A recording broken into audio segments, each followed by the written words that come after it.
ఆంధ్రప్రదేశ్ ఉప ముఖ్యమంత్రి, జనసేన అధినేత పవన్ కళ్యాణ్ మాజీ సతీమణి రేణు దేశాయ్ గురించి ప్రత్యేకంగా చెప్పక్కర్లేదు. విడిపోయారన్న పేరే కానీ పవన్, రేణు కలిసే ఉన్నారా అన్నంతగా వారి భావాలుంటాయి. ఇప్పటికీ వీరిద్దరూ ఒకరి కష్టసుఖాల్లో ఒకరు పాలు పంచుకుంటూనే ఉంటారు.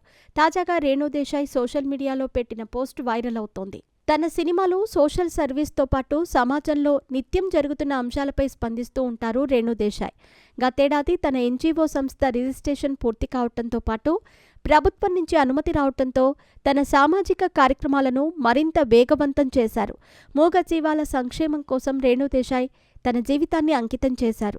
తనకు తోచిన సాయం చేయటంతో పాటు ఆన్లైన్లోనూ విరాళాలను అభ్యర్థిస్తూ ఉంటారు రేణు దేశాయ్. రేణు దేశాయ్కి దైవభక్తి కూడా ఎక్కువే.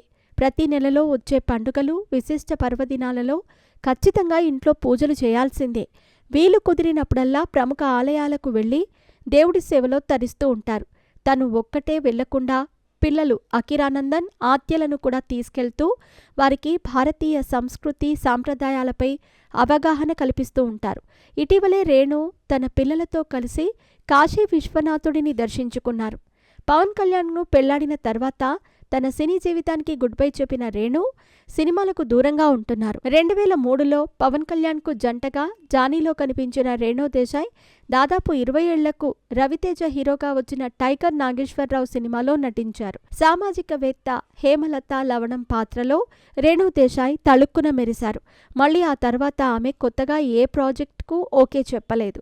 రేణు దేశాయ్ని వెండితెరపై చూడాలని పవన్ కళ్యాణ్ అభిమానులు ఆకాంక్షిస్తుంటారు. ఆవిడ ఓకే చెప్పాలే కానీ దర్శక నిర్మాతలు ఇంటి ముందు క్యూ కడతారు.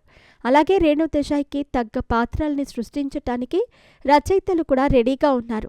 కానీ ఆమె వైపు నుంచి గ్రీన్ సిగ్నల్ రావటం లేదు. ఎన్నోసార్లు మీడియా ప్రతినిధులు రేణు దేశాయ్ రీఎంట్రీ గురించి ప్రశ్నించగా ఆమె సున్నితంగా సమాధానం దాటేశారు. తాజాగా రేణు దేశాయ్ శుభవార్త చెప్పినట్లే కనిపిస్తోంది. ఆమె ఇన్స్టాగ్రామ్ ఖాతాలో ఏదో షూటింగ్లో పాల్గొంటున్నట్టుగా హింట్ ఇచ్చారు.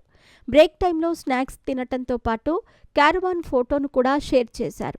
దీంతో ఈ ఫోటోలు కాస్త సోషల్ మీడియాలో ట్రెండ్ అవుతున్నాయి.